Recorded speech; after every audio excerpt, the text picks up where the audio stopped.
Assalamualaikum warahmatullahi wabarakatuh. Anak-anakku, ketemu lagi dengan Bu Guru di pembelajaran IPA. Mari kita awali dulu dengan baca bismillah bersama-sama. Bismillahirrahmanirrahim. Semoga dari awal pembelajaran sampai dengan akhir nanti kita diberikan kefahaman oleh Allah Subhanahu wa taala. Amin ya rabbal alamin. Bu Guru ingatkan juga, jangan lupa untuk ibadahnya, sholatnya, kemudian duhanya, kemudian baca Qur'annya, ya jangan sampai ditinggalkan. Baik, di sini Bu Guru akan melanjutkan pembelajaran tentang perkembangbiakan, ya, yang kemarin sudah kita pelajari tentang perkembangbiakan tumbuhan. Kemudian di materi PDF yang sudah Bu Guru sampaikan, itu juga mengenai perkembangbiakan hewan sudah sedikit Bu Guru sampaikan. Nah, mungkin dengan mendengar suaranya Bu Guru, kalian akan lebih memahami lagi, akan Bu Guru ingatkan lagi tentang materi perkembangbiakan hewan. Nah, untuk menuju ke perkembangbiakan hewan, Bu Guru ingatkan lagi ya, tujuan dari perkembangbiakan. Masih ingat anak-anak apa tujuan perkembangbiakan? Iya, bagus sekali. Untuk melestarikan jenisnya atau untuk menghasilkan keturunan supaya tidak terjadi kepunahan. Baik, untuk perkembangbiakan hewan ya akan Bu Guru awali ya. Jadi sama seperti perkembangbiakan pada tumbuhan ya. Perkembangbiakan pada hewan pun dibedakan menjadi dua, yaitu perkembangbiakan secara generatif dan perkembangbiakan secara vegetatif. Nah, sekarang yang pertama, perkembangbiakan secara generatif atau secara kawin terlebih dahulu. Ya, otomatis itu didahului dengan peristiwa perkawinan. Ya, antara hewan jantan dengan hewan betina. Nah, sel kelamin betina nanti akan menghasilkan ovum, ya. Jadi sel kelamin betinanya itu disebut ovum atau sel telur, kemudian akan dibuai oleh sel kelamin jantan, ya, atau yang disebut dengan sperma. Jadi ovum atau sel telur akan dibuai oleh sperma, sehingga itu yang disebut dengan pembuahan, ya. Jadi peristiwa perkawinan itu terjadinya peleburan antara sel kelamin betina dengan sel kelamin jantan. Nah, kemudian untuk macam-macam pembuahan itu sendiri, ya, ada pembuahan internal, itu adalah pembuahan yang terjadi di dalam tubuh induk, ya, pembuahan internal. Apa contohnya hewannya? Ada cicak, ada ayam, ada kura-kura. Ya, penguin. Anak-anak bisa mencari contoh yang lain ya yang mengalami pembuahan internal atau di dalam tubuh induknya. Kemudian pembuahan yang kedua itu secara eksternal atau pembuahan eksternal. Itu pembuahan yang terjadi di luar tubuh induknya. Ya.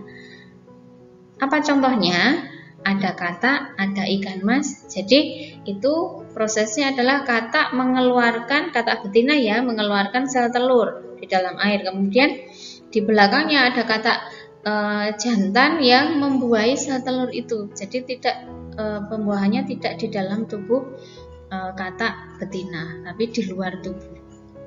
Itu pembuahan eksternal. Kemudian kita menuju ke perkembangbiakan secara kawin tadi ya, secara generatif. Yang pertama adalah dengan cara bertelur. Ya, bertelur atau biasa disebut dengan ovipar. Ya, ovipar. Ini asal katanya adalah dari kata ovum atau sel telur tadi ya. Maka disebut dengan ovipar. Apa ciri-ciri hewan yang bertelur? Jadi untuk hewan yang bertelur itu pembuahannya bisa terjadi di dalam maupun di luar tubuh induknya, ya, atau biasa yang disebut dengan rahim ya. Kemudian hewan tersebut mengeluarkan telurnya. Jadi yang dikeluarkan dari tubuhnya masih berupa telur. Kemudian setelah telur itu keluar, maka nanti ada masa mengeram, angkrem basa Jawa nih, ya. Jadi telur itu harus dierami dulu, baru kemudian nanti bisa menetas. Ya, telurnya bisa menetas atau keluar embrionya, keluar anaknya. Itu ya. Contohnya cicak, ayam, kura-kura, buaya, ya. Nah, kalau buaya bagaimana mengerami telurnya? Buaya ataupun kura-kura itu biasanya mereka bertelurnya akan menuju ke darat. Jadi di pasir-pasir ya. Kemudian telurnya akan ditimbun dengan sampah, dengan dedaunan ya, ataupun dengan pasir itu sendiri. Kemudian nanti akan mereka tunggu sampai dengan telur itu menetas. Itu mengerami pada kura-kura dan buaya. Kalau pada ayam, maka induknya yang mengerami sendiri telurnya itu. Itu yang perkembangbiakan setelah bertelur. Kemudian perkembangbiakan generatif yang kedua adalah vivipar atau melahirkan. Apa ciri-ciri hewan vivipar? Ya, jadi hewan yang melahirkan itu memiliki rahim di dalam tubuhnya, sehingga pembuahannya adalah secara internal ya, di dalam tubuh induk. Kemudian nanti kalau masa mengandung ya, jadi ada masa mengandung ya, jadi memiliki rahim. Kemudian ada masa mengandung. Kalau pada manusia hamil, pada hewan bunting ya. Nanti masa mengandungnya sesudah masanya itu memenuhi ya, maka akan keluar janin atau bayi dari dalam tubuh induknya, akan lahir ya. Kemudian selama di dalam rahim atau di dalam kandungan itu embrio mendapatkan makanan itu dari tubuh induknya. Jadi karena dia tumbuh dan berkembang di dalam rahim induknya, maka makanannya itu juga berasal dari induknya. Jadi melalui apa? Melalui alat yang disebut dengan plasenta. Ya, jadi embrio itu mendapatkan makanan dari induknya melalui plasenta. Itu hewan yang melahirkan. Contohnya apa? Ada sapi, ada kambing, ada kalau mamalia air ya, ada lumba-lumba, singa laut ya. Baik. Kemudian perkembangbiakan generatif yang berikutnya adalah secara ovovivipar atau bertelur melahirkan. Jadi perpaduan antara dua cara perkembangbiakan yang pertama tadi dengan yang kedua. Ovovivipar bertelur, kemudian vivipar melahirkan. Apa cirinya? Itu ada beberapa hewan yang mengalami telur menetas di dalam tubuh induknya. Jadi telur itu dihasilkan, kemudian dia akan tumbuh berkembang di dalam tubuh induknya sampai dengan menetas di dalam tubuh. Baru kemudian nanti dikeluarkan bersama cangkang telurnya mengikuti. Tapi ada ya yang langsung, misalnya telurnya dikeluarkan dari dalam tubuh induknya, kemudian telur itu langsung menetas. Jadi tidak ada masa mengeram setelah telur dikeluarkan. Ya. Nah, contohnya apa? Itu ada beberapa jenis ular itu yang diketahui baru boa dan anaconda.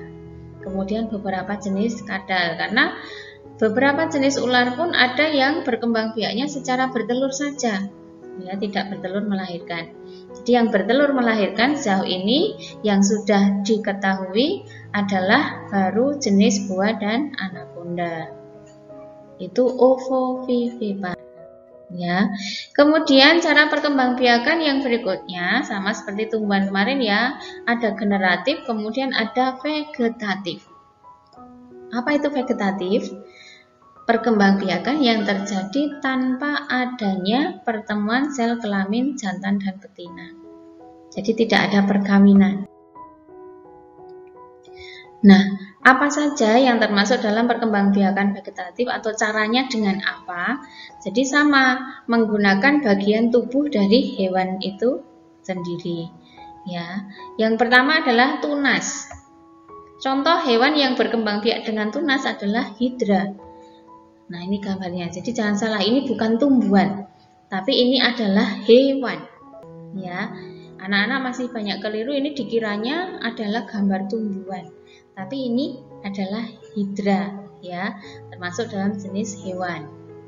Nah, itu tunasnya muncul. Kalau tunasnya muncul kemudian nanti akan lepas menjadi individu baru.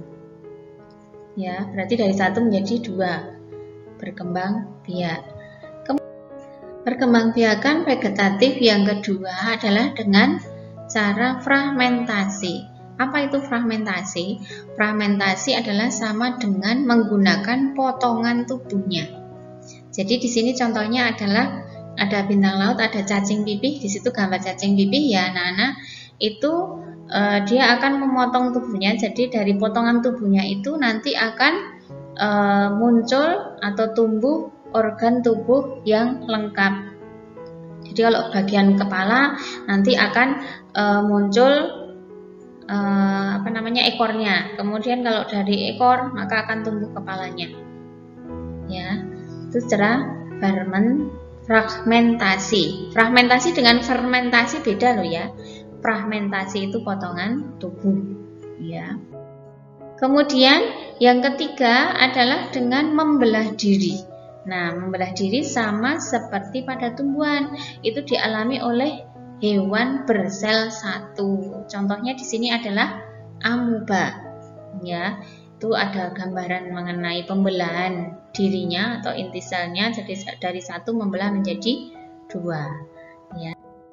Baik, kemudian setelah mempelajari materi ini, Bu Guru harapkan ya anak-anak tidak melupakan materi yang lalu, materi yang sudah diberikan.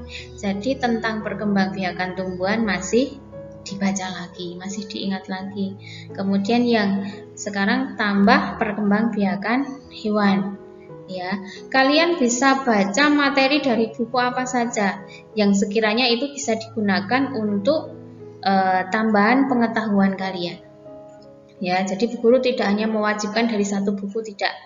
Dari media apa saja kalau itu bisa membantu kalian belajar tidak masalah. Ya. Nah, kemudian setelah itu jangan lupa ya, nanti anak-anak mengerjakan lembar kerjanya ya, dikerjakan. Tapi yang terpenting adalah tugas dari Bu Esti, kalian tetap membaca, dan membaca, kemudian kalau bisa menghafalkan ya cara perkembangbiakan pada hewan maupun tumbuhan berikut dengan contoh tumbuhan dan hewannya. Ya, sehingga nanti kalau sudah sampai pada ujian ya kalian masih bisa mengingat bagaimana cara perkembangbiakan hewan maupun tumbuhan yang nanti keluar dalam ujian. Baik anak-anak, mungkin sampai di sini dulu materi perkembangbiakan hewan yang Bu Guru sampaikan. Mudah-mudahan bisa membantu kalian lebih memahami tentang perkembangbiakan hewan. Nanti kalian silahkan baca lagi, kalian gali lagi tentang perkembangbiakan hewan melalui media-media ataupun buku-buku yang kalian baca. Kemudian kita bisa sharing bersama, kita belajar bersama. Terima kasih atas perhatiannya. Bu Guru akhiri. Wassalamualaikum warahmatullahi wabarakatuh.